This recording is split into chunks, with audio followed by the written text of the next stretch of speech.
आपल्या भारतातल्या लोकांना काय करतील सांगता येत नाही. आपल्याकडे आता सध्या थंडीचं प्रमाण वाढलंय आणि मी आहे यल्लापूरच्या जंगलमध्ये. तर इथं जंगल असल्यामुळे तर का नाही लय थंडी पडत्या.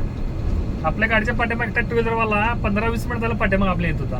मी त्याला 2-3 वेळा साईड दिली की त्याची गाडी जाऊ दे म्हणून, पण तरी पण ते जात नव्हतं. आपल्या पाठीमाग येत होता. मग गाडी बाजूला घेतली. मला वाटलं माझ्या गाडी काहीतरी प्रॉब्लेम झालाय म्हणताना ते आपल्या पाठीमागे आलाय.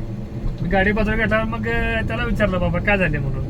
तर तो काय म्हणतोय माहिती काय, तुमची मोठी गाडी असल्यामुळे तुमच्या गाडीच्या पाठीमागे वारं लागत नाही आम्हाला, त्यामुळे आम्ही तुमच्या पाठीमागे लावले. वारं लागत नाही, थंडी लागत नाही, त्यामुळे तुमच्या पाठीमागे लावले. आता अशा माणसांना काय बोलावं सांगा. आता मग तुम्हाला थंडी लागते म्हणतात तुम्ही पाठीमागे यायला बरोबर आहे, पण समजा चुकून जर मी ब्रेक मारला आणि पाठीमागे ह्यांना काय झालं तर आणि पण लोक काय म्हणणार की मोठ्या गाडीवर चुकी आहे.